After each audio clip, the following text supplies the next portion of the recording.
Okay, so let's begin.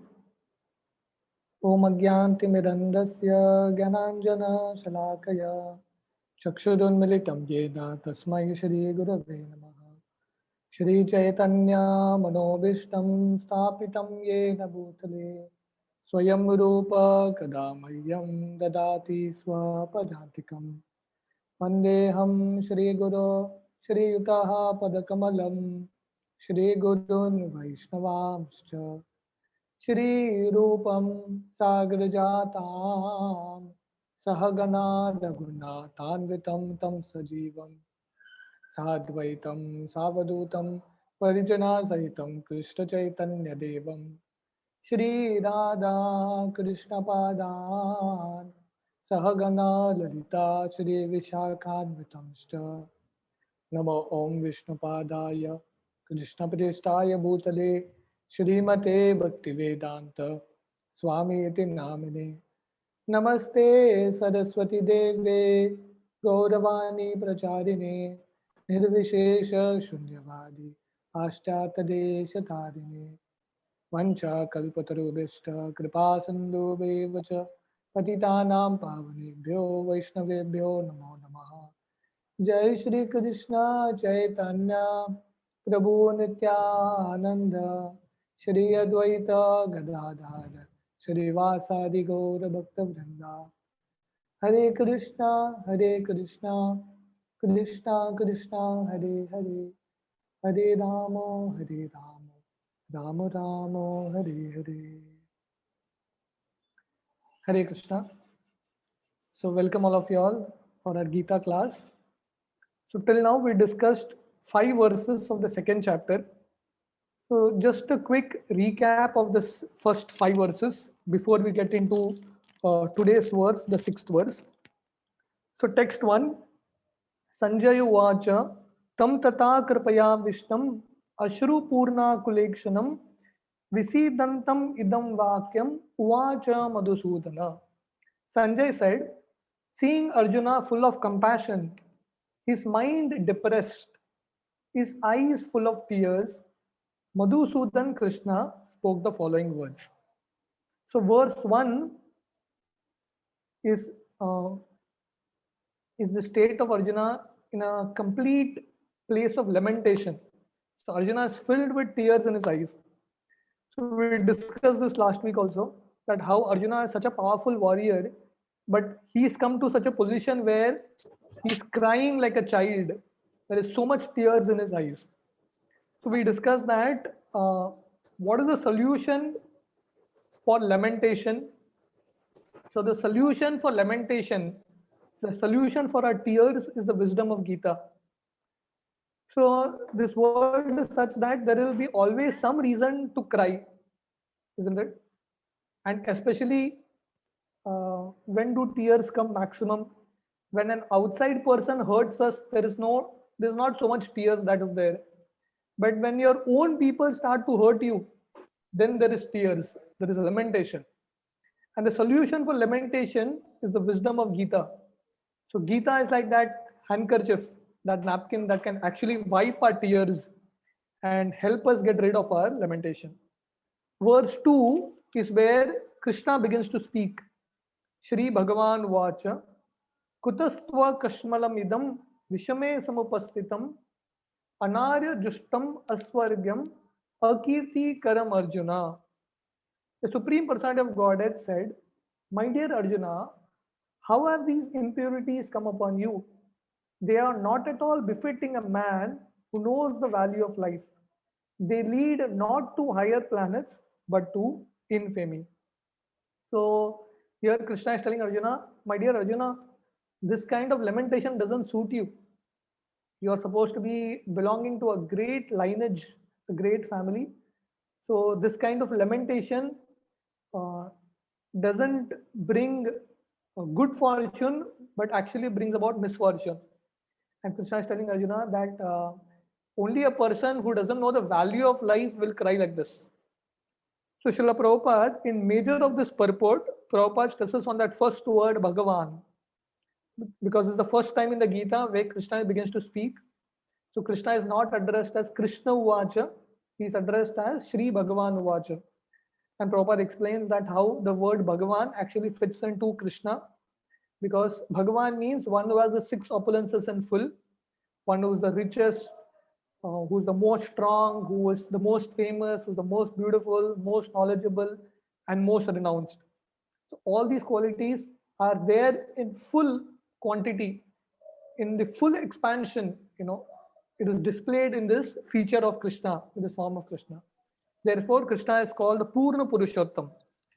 Ete cha amsakala Krishna, ete cha amsakala pumsa Krishnastu Bhagavan Swayam. This is the Bhagavatam, first canto, third chapter, where the list of various incarnations are there. And Krishna is called that Supreme Lord. Krishnastu Bhagavan Swayam. Krishna is that Swayam Bhagavan. In this way, Srila Prabhupada establishes this basic fact that Krishna is Bhagavan. Because until we understand this, we will not be able to appreciate the Gita. Because if Krishna is not the Supreme Lord, then why waste time read Gita? Why are we reading Gita?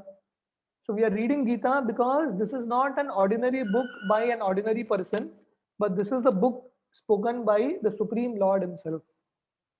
Verse 3, Klebhyamma samagama partha naitattvai upapadyate shudram hridaya dorbalyam tyakto uttishta parantapa.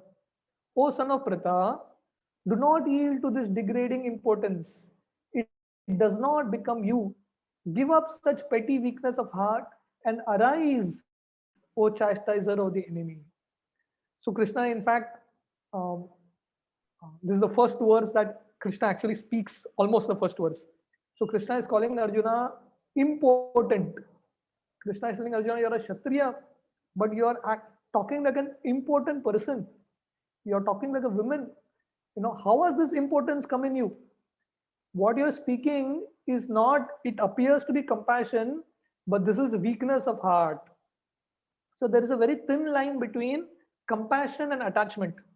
Both appear to be same, but there is a big difference between it. And it requires a guru who can tell you whether it is compassion or attachment. So Arjuna, in one level, he is compassionate, but Krishna is calling this compassion as attachment. Krishna is saying this is bodily attachment that you have. You are really not compassionate on the spiritual level. And here Krishna is addressing Arjuna as Partha, reminding Arjuna of his spiritual heritage. So Prabhupada explains in the purport that when you're connected to a great family, or when you're connected to a great spiritual parampara, we have a certain responsibility also. So Krishna is telling Arjuna, you are in a great family, you are the son of Kunti, you are in the Bharat Kul, you are an Aryan. So this kind of language, this kind of compassion is actually covered in the guise of compassion. So please give it up and arise and fight. Text 4. Arjuna uvacha katam bhishmam aham sanke dronam cha madhusudana ishubi pratiyotsyami pujara varisudana. Arjuna said, O killer of the enemies, O killer of Madhu, how can I counteract with arrows in battle men like Bhishma and Drona who are worthy of my worship? So Krishna is telling Arjuna that get up and fight, but Arjuna is counter arguing. So in a proper Vedic culture, in a proper guru disciple relationship, conversations are welcome. So it's not that a guru just tells and a disciple just hears. If a disciple is not understood or is not convinced, he can ask questions till he is convinced. It is not a sign of disrespect. So Arjuna is telling Krishna, oh my dear Madhusudana, oh Arisudana. Madhusudana means, this is one of the name of Krishna. Krishna killed a demon called Madhu, therefore he is called Madhusudana. Krishna is here called as Arisudana. Ari means enemy. So Krishna killed many enemies, therefore he is called Arisudana. So Arjuna is telling Krishna, you killed only enemies. Now you are telling me to kill Bhishma and Drona, but they are not my enemies. They are my grandfather and guru. Krishna, you are not called Sandipani Sudana. You didn't kill your guru. You are not called Ugrasen Sudana. You didn't kill your grandfather. Why do you expect me to kill my grandfather and Guru? And anyway, if they have to be killed, it is your desire that they have to be killed. Why don't you only kill them? Why are you telling me to kill? Hmm? So the point in this verse is there are many sub points in this verse, but the main point that we need to understand is how Arjuna is ready to give respect to his elders also. Hmm? So, though respect in this place is not welcome, but see the mood of Arjuna.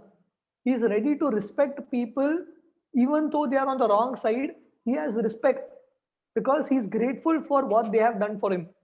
He is grateful to his guru. He is grateful to his grandfather. So we discussed this also, how the culture of respect is something that's very, very important in any society, because without mutual respect there can be no unit that bounds together, whether it is a family or a society or a community. Without respect nothing can grow. So in order to get respect one must actually give respect. It doesn't work the other way around. You can't say give me respect then I'll give you. It doesn't work. And even with love, you can't tell people give me love then I'll give you love back. We have to be the one to start it first. So text 4 shows Arjuna in the mood of giving respect even to people who are trying to harm him. Text 5. Gurun hatva hi mahanubhavan Shreyom bom tumbeksham apiha loke Hatvartha kamamstu gurun hyaiva Gunjiya bhogan rudera pradigdan. It would be better to live in this world by begging than to live at the cost of the lives of great souls who are my teachers. Even though desiring worldly gain, they are superiors. If they are killed, everything we enjoy will be tainted with blood. So Arjuna has such a big heart. Arjuna is telling Krishna, my dear Lord, I'm ready to go and live as a beggar. I don't want to live at the cost of killing great souls. I don't want to live at the cost of killing Bhishma and Drona. I don't want to live at that cost. Even though they want worldly gain, let them enjoy. I am happy going to the forest and begging. What is the use of gaining a kingdom if it is at the cost of hurting so many people and gaining so many curses? So we discussed this that how in life either we gain blessings or we gain curses. Hmm? We gather blessings or we gather curses. Ravana, what does Ravana mean? Ravana means one who made others cry. So Ravana he kept on hurting others, abusing others, and all those curses added up and led to his destruction. And Lord Ram kept on gaining blessings. Even while he was in the forest, he kept serving sages, gaining blessings. And the result is he comes out victorious. So, and we have the example of the Kauravas and the Pandavas also, right? So Arjuna here is ready to live, as a beggar, but he doesn't want to gain curses from others. So Arjuna is thinking that so many people are killed, all the widows will keep cursing us. So who wants a life of curses? Hmm? So rather, we should live a life of gaining blessings. So this is where we ended last time. So we will continue from text 6. न चैतद् विद्म कतरं न गरीयो यद्वा जयेम यदि वा न जयेयु यानेव हत्वा न जीविसामस् एव शिष्टा प्रमुखे दातराष्ट्रा. Nor do we know which is better, conquering them or being conquered by them. If we killed the sons of Dhritarashtra, we should not care to live. Yet they are now standing before us on the battlefield. So Arjuna is saying, I don't know what to do. We don't know which is better. Conquering them is better or being conquered by them. Yadva jayema, yadiva jayeyu. What should we do?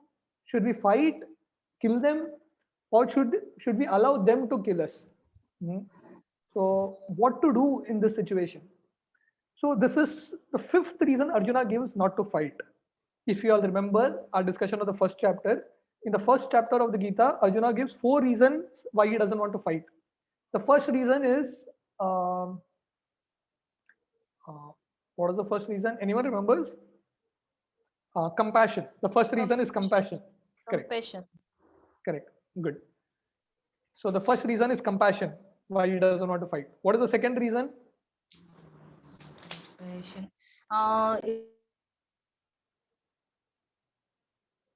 In any order will do.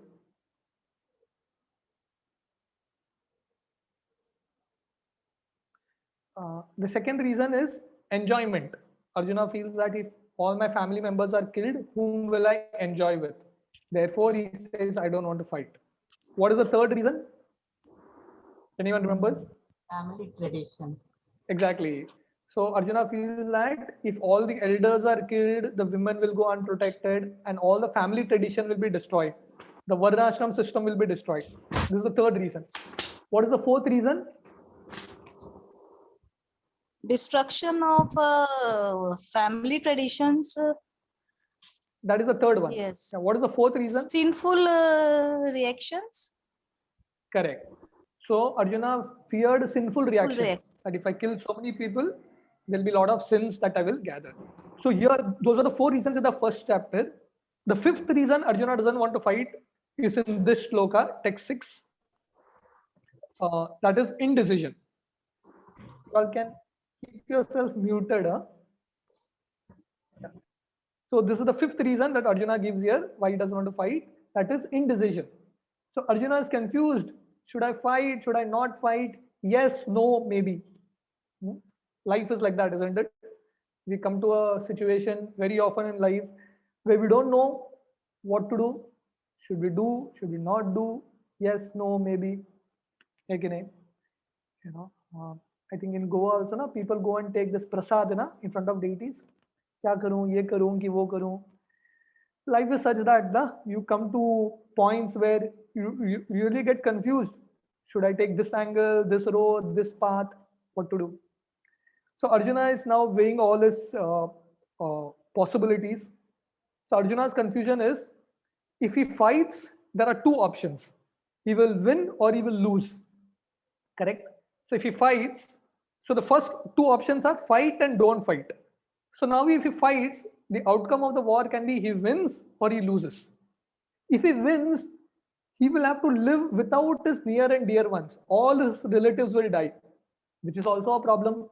If he wins also, there is problem because all his relatives will die. If he loses, then he'll have to go to the forest and beg because he's lost. What can he do? Now, if he doesn't fight, he's not doing his duty. And again, he has to go to the forest and beg. So Arjuna has come to a situation where either way, if he wins, he'll have to live without his relatives. If he loses, he'll have to go and beg. If he doesn't fight, he'll have to go and beg. So Arjuna is finding everywhere problem. So material world is such that you don't get two great options. You have to choose between two difficult options only, isn't it? So it's not that this is great or this is bad, right? Both the options, any option you choose in life, it has its own set of difficulties, own set of problems. The type of problems may change, but it has its own set of problems. So here Arjuna is like a typical human who's analyzing and is confused. So when we analyze too much life, we get paralyzed. It's called paralysis by analysis. So just like this quote says, I've been overthinking about overthinking again. So when you keep overthinking, it becomes problem. There is a joke one time. What they call that centipede that worm that has 100 legs, centipede, na? So one time that centipede was dancing, very brilliantly dancing. So someone came and asked the centipede, can you tell me what is the science of your dancing? Which leg you put first, which leg you put second? How does it work? So centipede has 100 legs. So it started to think, how am I dancing? And it started to analyze so much, it forgot to dance only. It got so confused, it forgot to dance. Right? So when you analyze too much problems in life, it becomes very difficult. We were recently in Hampi, we were discussing Kishkinda Kand. the psychology of Sugriva. So Sugriva started to analyze his life so much. He went through so many wrong experiences, and he started to analyze so much that he became paralyzed. Even when Lord Ram and Lakshman had come actually to save him, looking at Ram and Lakshman, he gets more paralyzed. Are they Vali's people? Why they have come? And all that. So therefore, for Sugriva, luckily he had Hanumanji with him. And for Arjuna, even though he's in paralysis now, he's getting into a state of depression and confusion. The good news is he has Krishna with him. So whenever we reach a dead end in life, it's important that we take help. And we will all need it. If Arjuna needed a guru, if a powerful personality like Arjuna comes to a situation where he is confused and he takes shelter of a guru, right? So then who are all of us? Definitely we need it. Vyasdev, after the Bhagavatam explains that after writing the entire Vedas, Vyasdev became despondent. He became a little upset and unhappy. And that is the time he takes shelter of his guru Narad Muni. So there is nothing wrong in getting confused. See, we need to understand that we are all humans. And as humans, we have all the frailties of humans are there within all of us. There will be confusion. We will not have clarity. We may make mistakes. Those things will definitely happen because we are humans. But then the point is, what we need to learn from Arjuna's situation here is how one should take shelter of a guru beyond this. So when you can't solve a problem with your own mind and intelligence, it means you need to take shelter of an intelligence beyond you. So if a problem can't be solved on your level, it is not meant to be solved on your level. You need to bring in a higher level, a higher understanding. Then the problem becomes solvable, right? So the nature of quicksand, if you all know what a quicksand is, dal. The nature of quicksand is the more you try to come out of it, the more it pulls you down. So the nature of this world is like a quicksand. The more we endeavor to come out of it, sometimes the more we go down. So when you're in a quicksand, what you desperately need is outside help. Someone who is on a steady platform can actually help you. So similarly, for us to get out of this place, first thing we need to understand that I can't help myself. Therefore, I need to take help from outside forces. I need a guru in my life. And that's where Gita is coming to this point. We will see in the next verse, Arjuna surrenders to Krishna. So the first step is to become aware of the situation we are in. Become aware that we are in a difficult situation. We are confused. We need help. So when we are aware and when you acknowledge that situation, then you can access a higher power, right? You can actually access a higher power and move ahead. So this material world is also called an andakupam. Just like a quicksand, you're caught, you try to come out, it's difficult. The material world, the scriptures call it andakupam. Andakupam means dark well, a bottomless well. So if someone has fallen in a dark well, I mean, how do you come out of this well? It's difficult to come out. The only hope is shout out loud till someone comes and throws you a rope. And when someone throws you that rope, hold that rope very desperately and come out of it. Scriptures. So the scriptures are like that rope. The devotees are like that rope. The process of bhakti is like that rope that has come to all of us. We are all in this material world, this andakupam, grahanda dark well. But somehow the grace of Krishna, the grace of the devotees, we have got this rope. It's very important for us that we hold this rope very sincerely and come out. So the prerequisite to know Gita.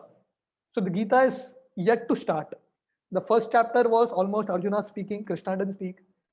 Krishna started to speak, but then Arjuna again had his own interventions, The Gita per se has not yet started. But here, Arjuna is setting us the mood to know the Gita, the prerequisite to know the Gita. That is, I need help now. I desperately need help. You know, so you know, in order to appreciate food, you really need hunger. Similarly, to understand spiritual life, that hunger, that desperation is needed. Without that kind of desperation, knowledge will not come. Just like a glass, if a glass is empty, water will, you can pour milk in it. If the glass is already filled with water, even if you pour milk in it, it's not going to be of any use. Correct? So similarly, to have the desperation, that greed, that hunger, that I need help. I really don't know the solutions to my problems in life, but I'm open to understanding. I'm open to hear from Guru and from Krishna. So when we sit in that mode, we can actually really get the best out of the Gita wisdom. So Srila Prabhupada explains in the purport 4 qualities to achieve knowledge. Before we get into Krishna actually starts to speak the Gita, the wisdom of the Gita, the 4 qualities to achieve knowledge. And Srila Prabhupada gives hints of this in the purport. I'll just read that part. Uh, I'm reading from the purport. All these considerations by Arjuna definitely proved that not only was he a great devotee of the Lord, but he was also highly enlightened and had complete control over his mind and senses. So all these qualities of Arjuna saying that I'm ready to go to the forest and beg, I don't want to kill anyone. So all this shows that Arjuna was definitely a great devotee. Sorry. Yeah, it shows that Arjuna was definitely a great devotee and had complete control over his mind and senses. His desire to live by begging, although he was born in a royal household, is another sign of detachment. Born in a Kshatriya family, Arjuna is saying, I'll live a life of begging, no issue, I'll manage it. Is a sign of detachment. He was truly virtuous, as these qualities combined with his faith in the instructions of Sri Krishna indicate. So Srila Prabhupada is giving qualities that one needs to achieve knowledge. Prabhupada is hinting at self-control, detachment, faith in the words of Krishna. It is concluded that Arjuna was quite fit for liberation, perfect candidate for liberation. Unless the senses are controlled, there is no chance of elevation to the platform of knowledge. And without knowledge and devotion, there is no chance of liberation. Arjuna was competent in all these attributes, over and above his enormous attributes in his material relationships. So now at this point, we will see 4 qualities that Srila Prabhupada gives a hint here for one to achieve knowledge. The first quality is called Shama and Dama. It means sense control. So without sense control, you can't gain knowledge, isn't it? So that's why in our Vedic system, in our Gurukul system, the children were taught sense control first, brahmacharya. So brahmacharya means sense control, because if you don't have control over your senses, how can you gain knowledge? Isn't it? If your senses are wild everywhere, when you sit to read a book, the senses will go everywhere. You'll not be able to focus. So Shama and Dhamma, controlling the senses, is something that's very important to gain knowledge. So therefore, to practice spiritual life, some amount of sense control, controlling the senses is very important. Just like, we give this example, the body is like a chariot, and the chariot has 5 horses. The 5 horses are this is the example of the Upanishad. The 5 horses are the 5 senses, ears, nose, tongue, skin, touch, like that, the 5 senses. And the body is the chariot, intelligence is the driver, and the Atma is the passenger. So for the chariot to go in a particular direction, the horses need to be controlled, channelized.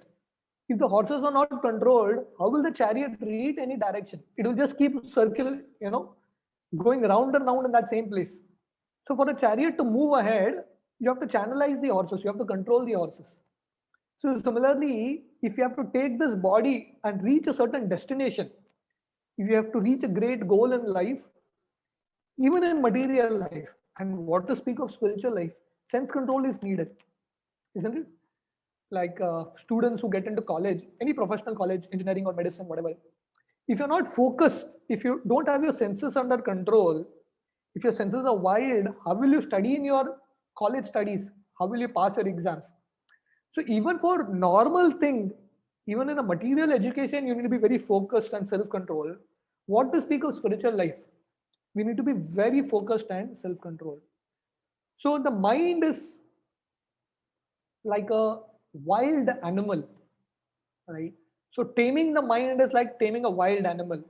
It's not easy. It's not easy, right? So it's definitely not an easy thing, because the mind is used to because the mind is used to so much freedom. The mind is used to wandering everywhere.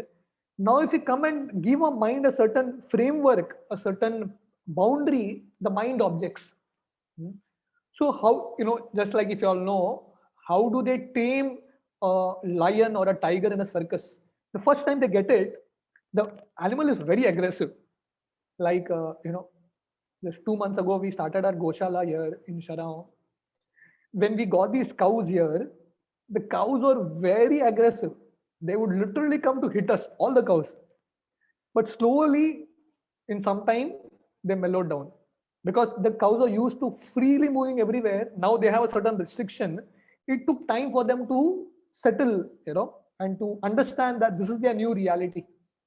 Similarly, taming the mind is like that, you know. So when you have to tame a mind, taming a mind is like taming an animal or a wild animal. Initially, it objects.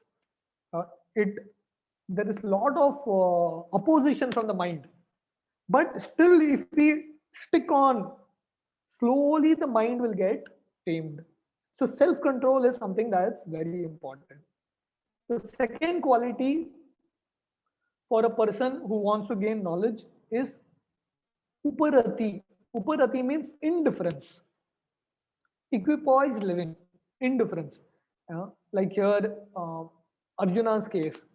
Arjuna is ready to, even though he's born in a Kshatriya family, he's ready to go and live a life of begging. No problem. We have in Ramayana the example of Lord Ram. What better example?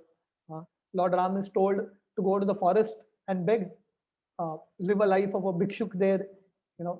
He was supposed to be enthroned as the king, but next day morning he's told that you have to go to the forest for 14 years. Perfectly okay. Equipoised, Lord Ram said, okay, he's attached to duty, he's not attached to rewards. He said, perfectly fine. He was ready to walk out. So, uparati, indifference. ठीक है, if good times come, okay, bad times come, okay. सुखे दुखे बुले ना को वदने हरि नाम बोलो रे. So good times, bad times, every time we should always keep chanting. So this Bhaktivinoda Thakur's suggestion, because this material world is such that sometimes there is good, sometimes there is bad, sometimes easy time, sometimes difficult time, and life keeps changing. Suddenly flip hota hai. In a moment things can just flip apart. Realities just change in a day, in a moment. So what is important is to be indifferent and focus on the duty, not focus on rewards. So focus on service is very important. Like Srila Prabhupada, whatever came in his life, he just kept continuing to serve. When ISKCON flourished and there were a lot of hundreds of centers, thousands of devotees, Prabhupada service continued. Even before ISKCON started, Prabhupada service continued.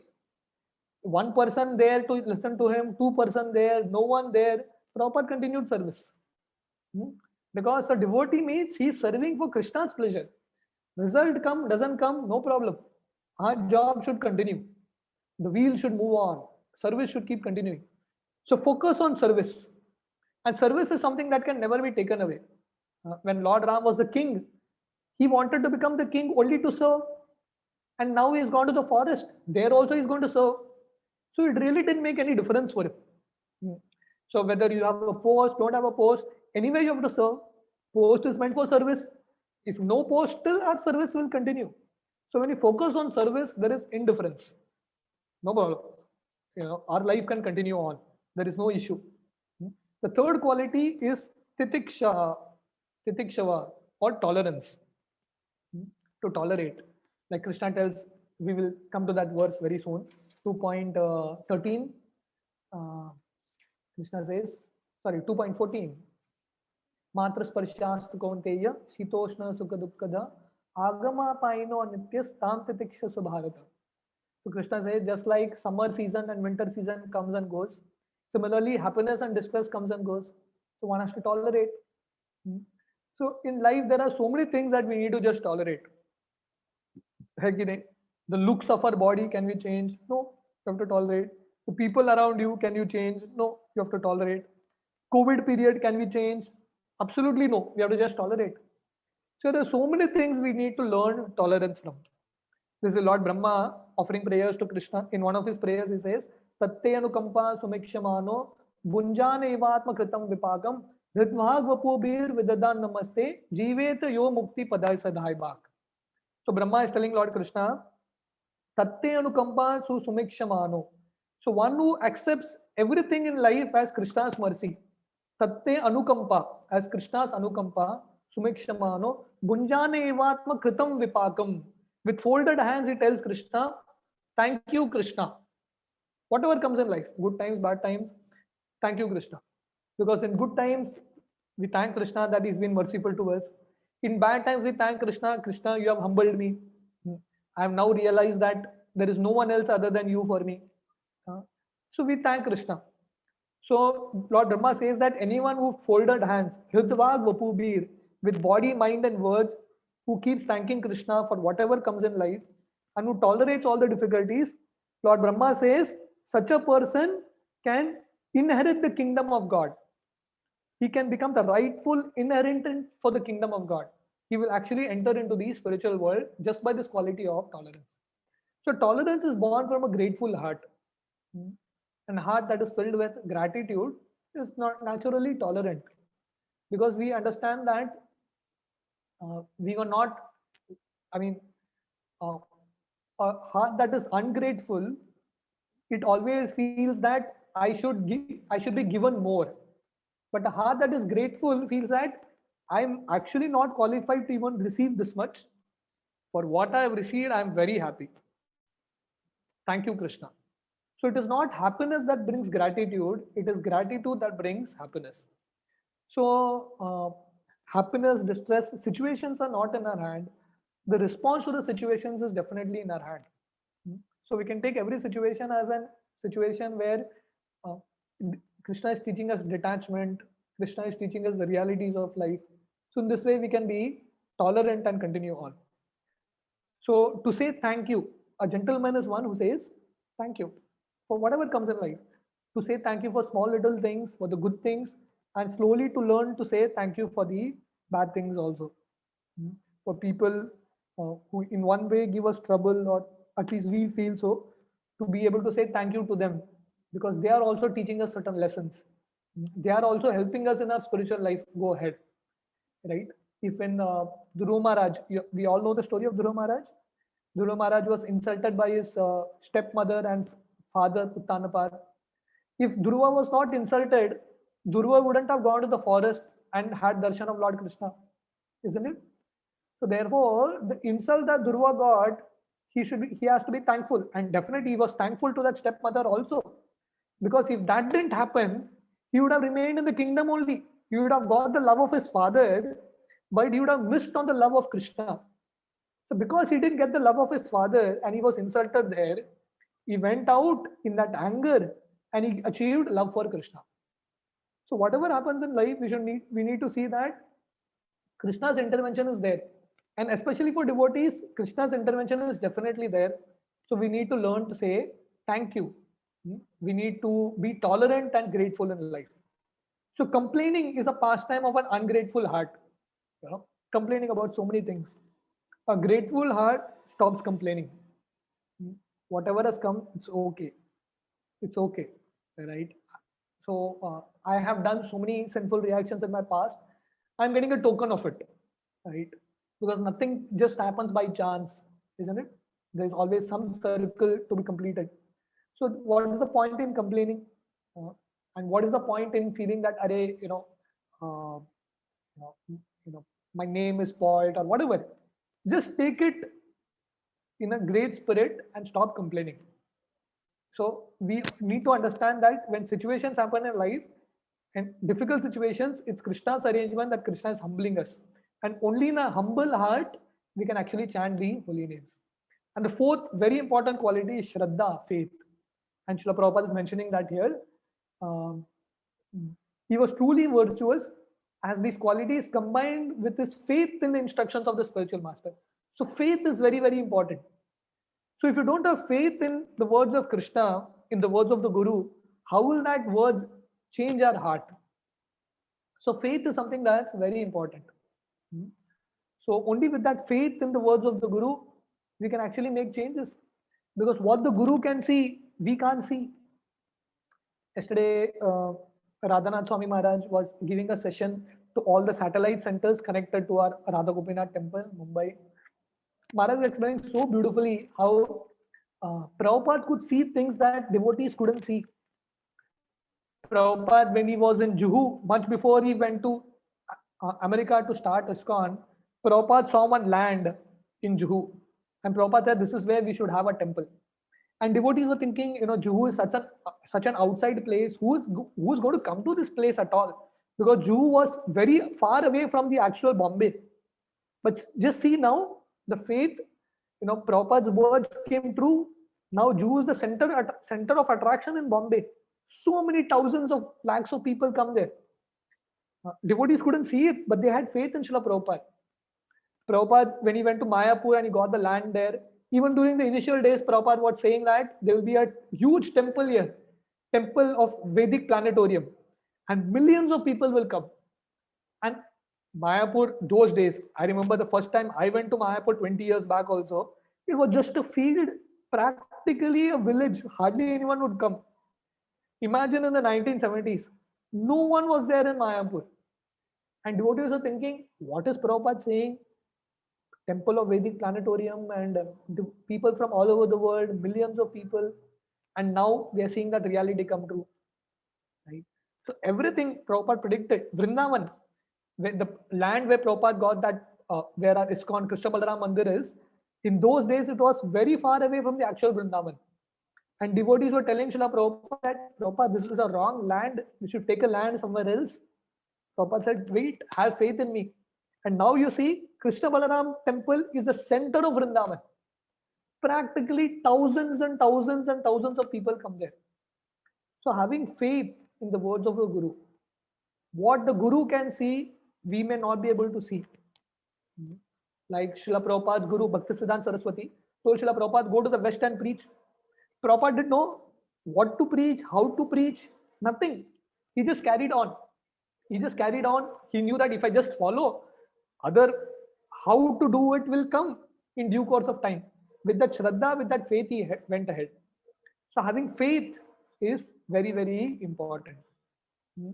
So our faith will be tested every now and then, but then to continue on with that faith that the words of Krishna cannot be false. The words of the Guru cannot be false. So when we continue, hold on with that faith, then very soon we will see that reality coming true. I remember, the first time I went to our Govardhan Eco Village.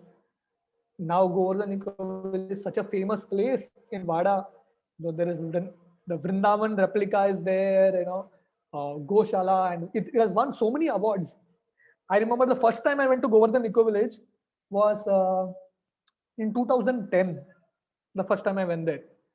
And one devotee was taking me around. There was only one cottage that was made in that entire area, one cottage. And devotees were telling me that this is a place where this is going to come up, that is going to come up, and it's going to be an international place. I was thinking, how is it possible? Even Gaurang Prabhu, who is the director of Govardhan Eco Village, when Radhanath Maharaj, can you put yourself muted, please?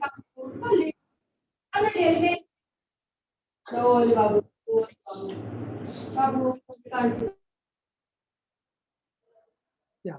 So when Gaurang Prabhu was telling us this, when Radhanath Maharaj told all these brahmacharis and all the managers there that this is the plan for Govardhan Eco Village, it's going to be an international place, devotees from all over the world will come. No one really believed it. But they just said, let's just carry on and see. And now those realities have come. Right? So similarly, faith is something that's very, very important in our life. So if you have these four qualities, we can gain knowledge and benefit from that knowledge. The first is Shama and Dama, sense control. The second is Uparati, indifference. Third is tolerance, Titiksha.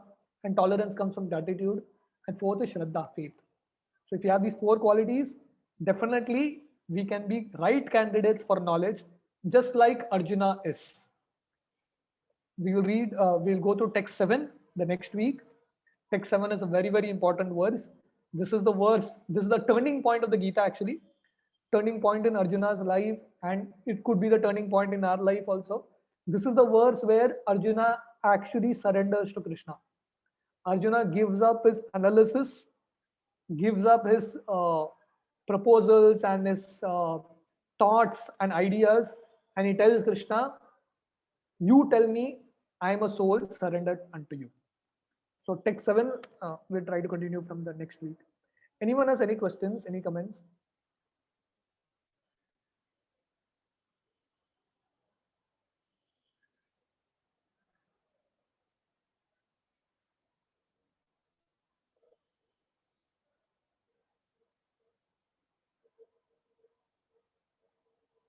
Okay, okay. So we'll meet next week. Thank you very much. Hare Krishna.